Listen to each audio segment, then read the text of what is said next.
Okay, today is Saturday. I'm going to do a combined video to go over the asphalt driveway repair job and possibly the location of a newer vertical HF ham radio antenna that I bought some time ago. I want to put that up. I've been working so hard on the yard and everything. I need to take time for myself to do my fun stuff, like getting back into shooting and ham radio. So this thing, the $600 I paid almost a year ago, or maybe better, it's been sitting in the shed. I want to put this up. So it is, it's a big guy. It is 25 feet, 26 feet tall, and it's unguide. So it's going to be really flexible once you assemble it. It's going to be assembly nightmare. All these different sections. We can go look at it in the shed. But I need to find a location on the house for that. And I have some ideas, but that's what we're going to go look at. But as I said, it's a two-part video. I'm just punting around Saturday. I'm going to see if I can open this door without spilling my coffee. And then we're going to go look at the asphalt job. I'll talk about that a little bit.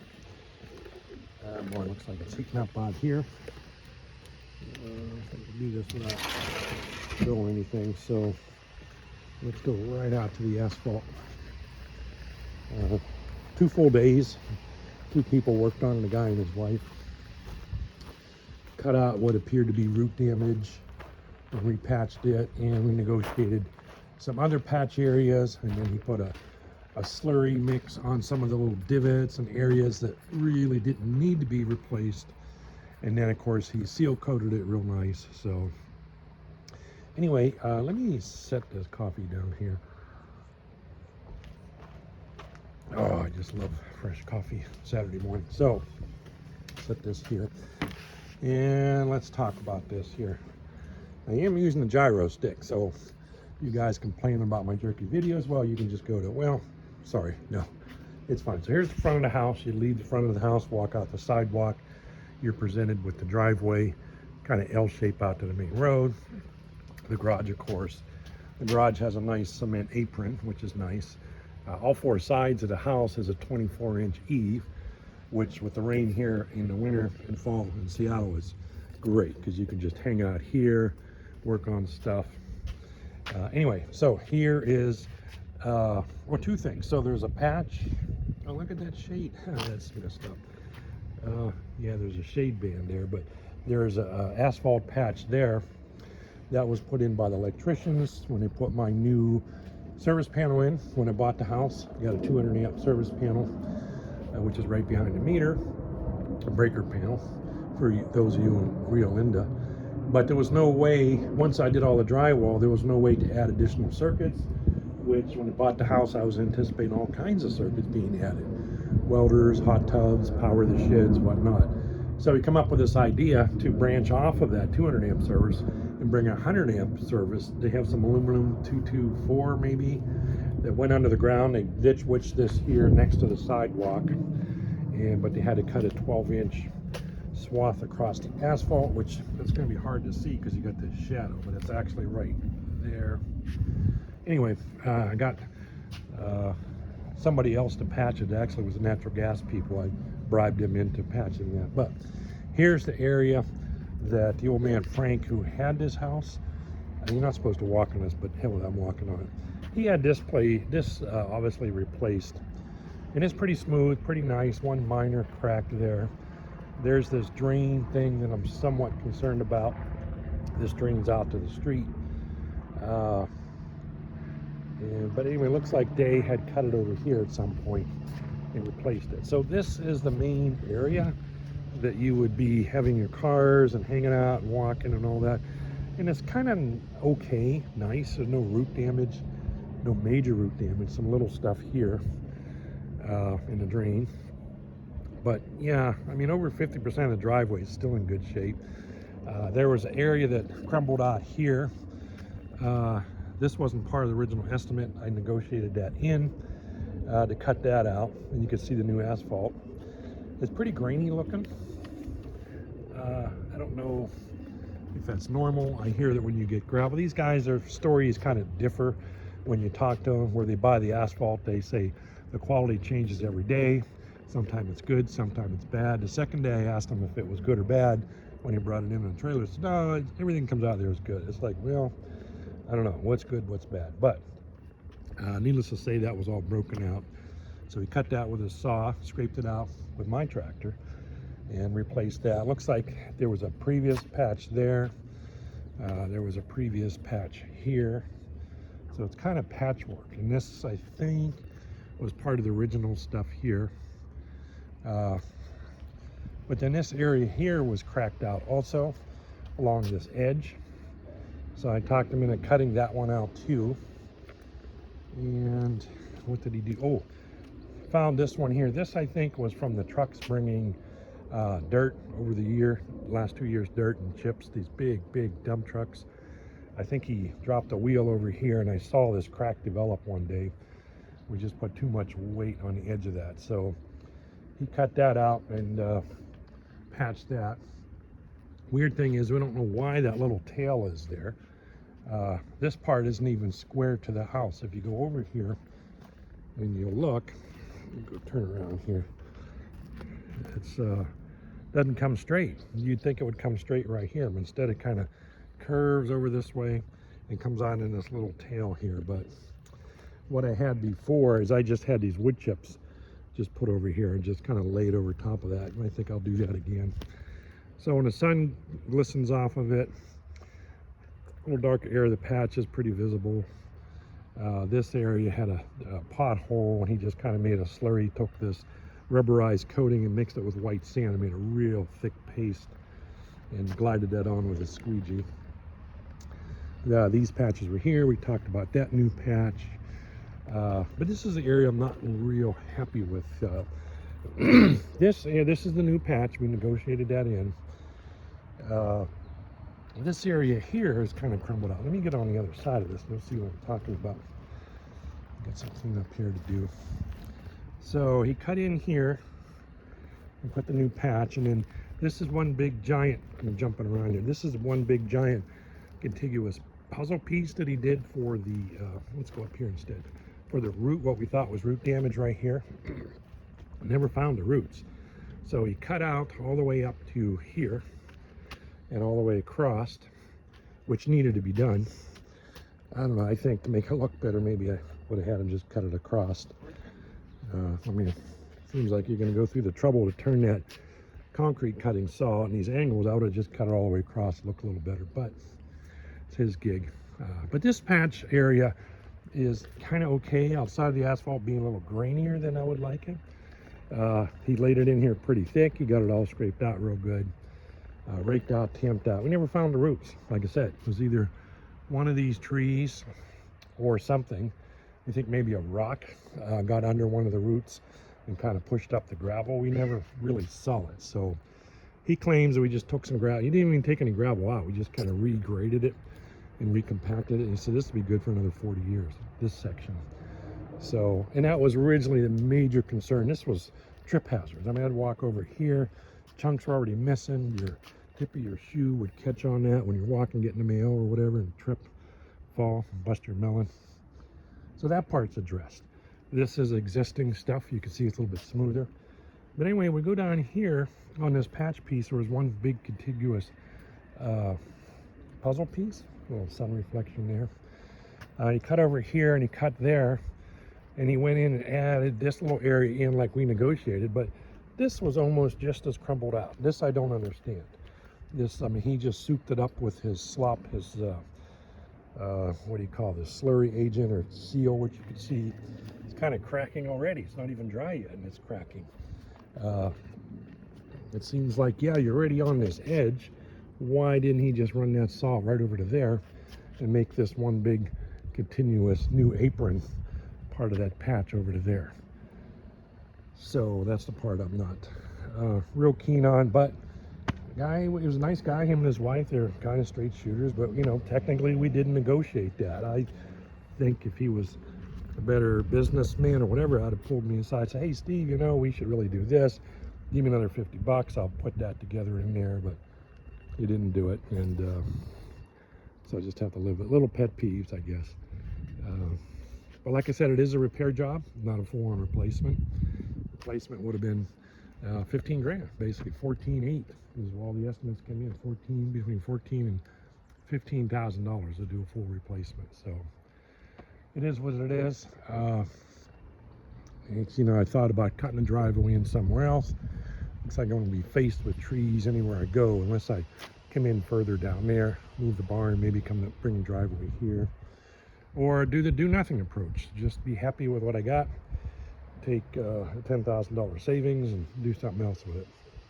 Okay, enough of the driveway. The antenna. So we have the hex beam up here. It's working really good. Bands are open. Having a field day, so to speak, with the antenna on the mast. But it's horizontally polarized, which is really nice. It does 6 or 7 bands.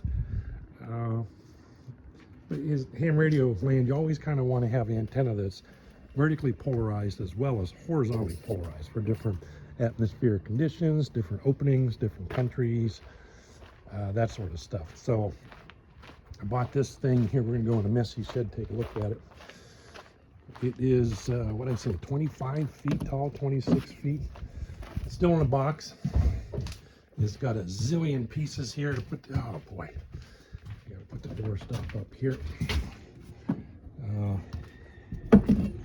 I need to take a break from all this yard work and do actual hobby antenna work. So, this is Mickey Mouse. I don't even have the wiring done in this place yet. I have makeshift lights. Problem is the makeshift lights, boy, look at this. That is sketch right there. That's so unlike me. This is so sketch, but unfortunately it is on, let me see here. Oh, I'll be darned. Oh, I had it on the dusk to dawn sensor, but I moved that the other day. So I do actually have power here during the day. So, messy shed. We'll get her cleaned up. My reloading area. Haven't even dove into that yet, but we're going to get that back together. Guaranteed. I'm feeling the need to go back and reload and shoot, and going to maybe wallboard this in and make this a little reloading area. This place here, 10 by 20 is what it is. So it's 20 feet tall, super, super high loft. Got all my shelves way up in there.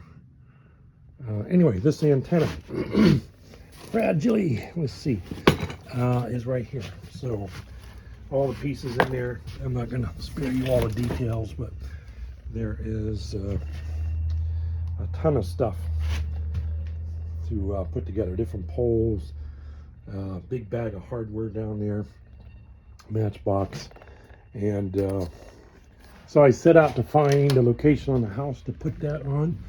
It's going to be pretty whippy, but it doesn't need guy wires. So I did have an antenna here. This is a pretty big clearing here.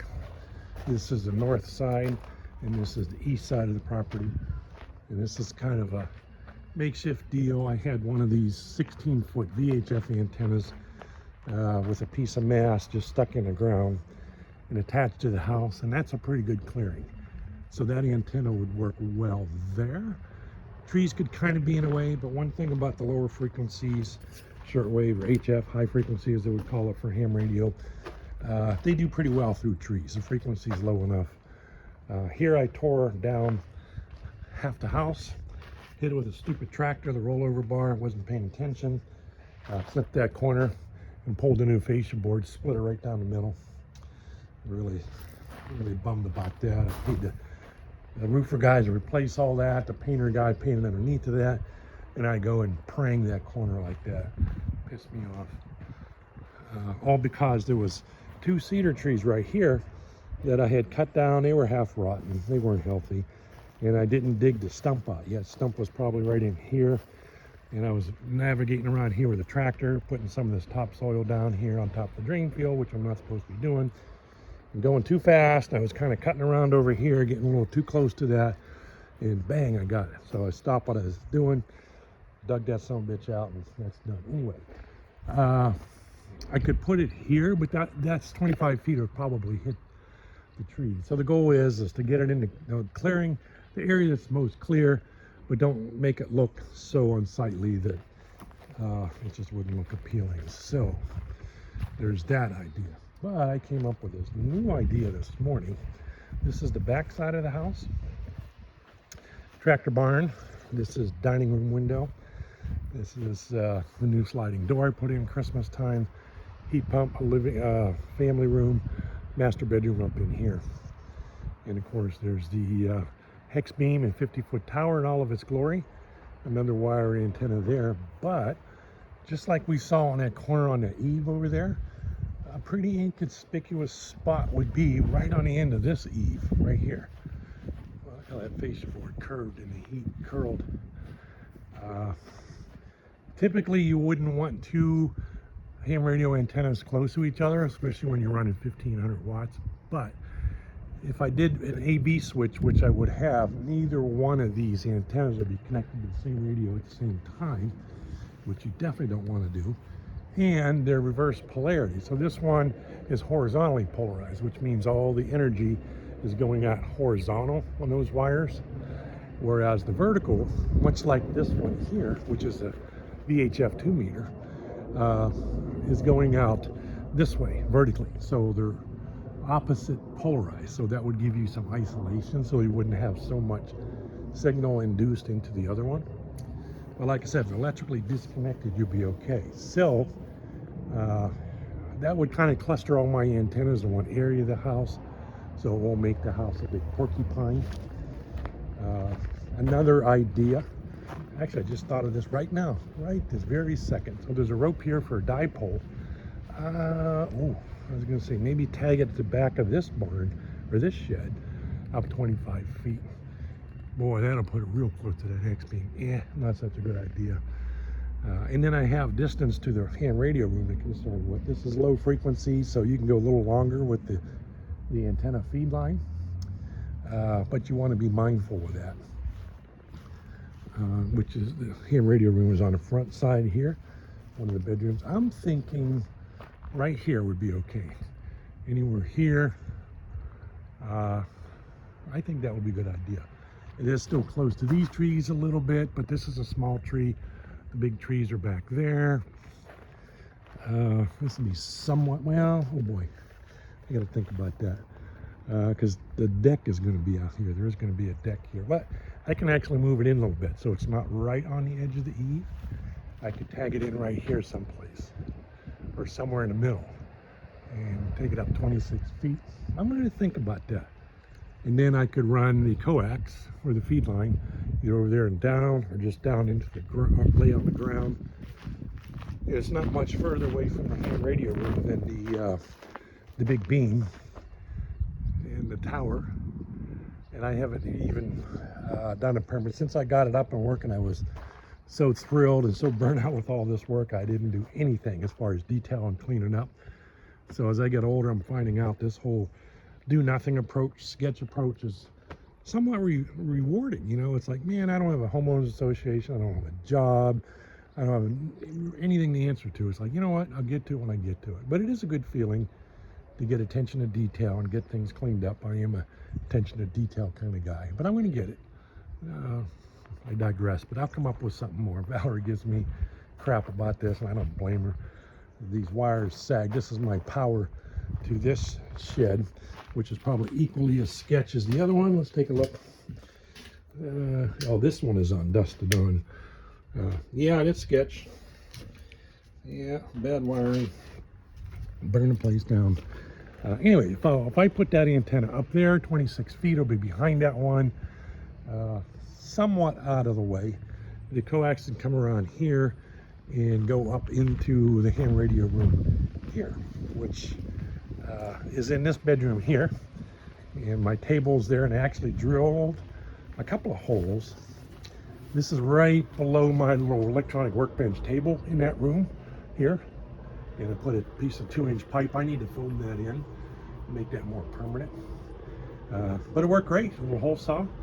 And I did have the wires stapled up there, but at the time I was still in transition with which antenna I was going to put up, and other antenna. There's another experimental antenna way up there, a wire antenna on the roof. I'll do something real neat. Bring those cables, coaxes, right underneath the eave, so you won't even detect those.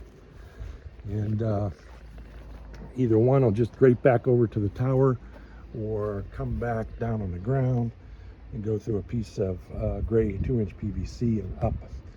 And then if I put that big 26-foot vertical back over here, I can kind of hide that cable up underneath there somewhere. So that's what I'm going to do. Yard work wise, grass is doing good. This gravel's all going to get cut out. This is all going to get box blade graded, and this is all going to become grass. So the front yard is going to be all integral with over here with grass, hedges, all kinds of good stuff. The fence, this is it. I am coming down the home stretch, this last 150, 160 feet of fence.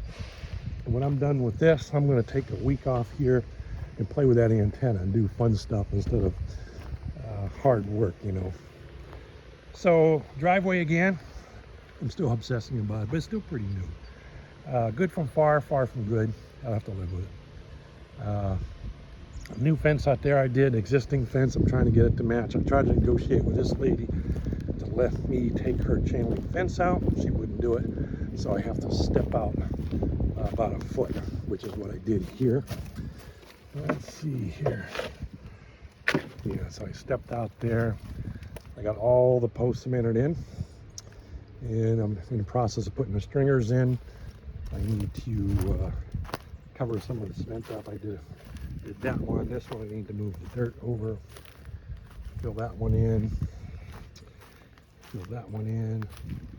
This goes all the way down to the back alley, back street, this private road, gravel road. We'll just make a quick pass back there.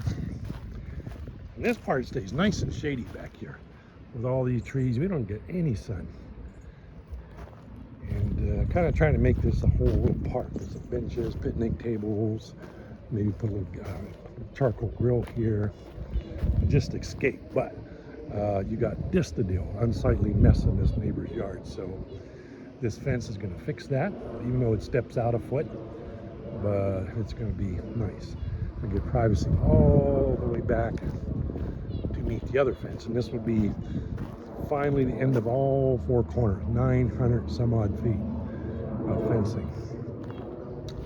Anyway, so I got the poster in. I need to cover the holes back up with dirt. Looks like I started on that one. I got to do that one, that one, that one. And this is the end, the gate on this private road back here, which also has an easement alley for this little commune back there. There's a couple of houses back in there, and they use these people's easement for this private road, which goes all the way up to the main road. Probably half dozen houses there. There's $1.5 million estate way back on the left there. Horse property, very, very nice house. And of course, last year I got my fence put up. 4th of July flag, which everybody needs. In this gate, and 150 feet. I did have to curve a little bit because look at her fence. Well, actually it spans two properties. Chain link fence on this guy's house that's for sale that didn't pass septic test for the county, so he has to put a whole new septic tank in. The sale is pending, but I had to curve these last 3 or so posts a little bit. I don't know that you'll notice them once I put the planks on. I straightened her fence out as best I could with the bucket of the tractor. This property stops here. You can see it's kind of a trapezoid portion over here. And then this lady's property comes to a point here. But prior to me moving in there, she had some trees that fell over the years and smashed all this railing up, and I straightened it out as best I could, but it was getting, some of it's actually on my property line, but that's okay. Each one of these posts, probably the last half dozen or so, kick out about 1/4 inch this way and then curl back in gradually to that post. I will have to change the hinges on this gate. This is the easement gate I gave the kids over here so they could walk through my property to get the bus stop on the main road up there. Otherwise they would have to walk all the way up that gravel road on the main road, which has no real side berm or anything. And their bus stop's over up in front of my house there. So that's the deal. So I'll just change these hinges, flip this gate around somehow because of this latch. So if I bring the fence, this should be pretty much in line with this one here. And if I put fence there, I think this thing will hit. So yeah, I think I'll put the hinges over there if I can. I'm not sure. I'll deal with it when I get there. But I'm looking forward to that. So that's the fence, the ham radio antenna, the new extra vertical. Yeah, I'll put it on the back side. It'd be nice right on the top of the house, but it doesn't need to be that high. That particular antenna works pretty good on a low. In fact, I mean lower. In fact, a lot of people put it right on the ground. It will serve as a ground-mounted vertical, which will give pretty good low-angle radiation to the horizon and generally a good talking antenna. So there we go. Antenna, asphalt, and fence. And we're at 25 minutes. If I haven't bored you yet, woohoo! I'm impressed. Kudos to everyone who stayed with me and watched this thing to the end. Yeah, see you later.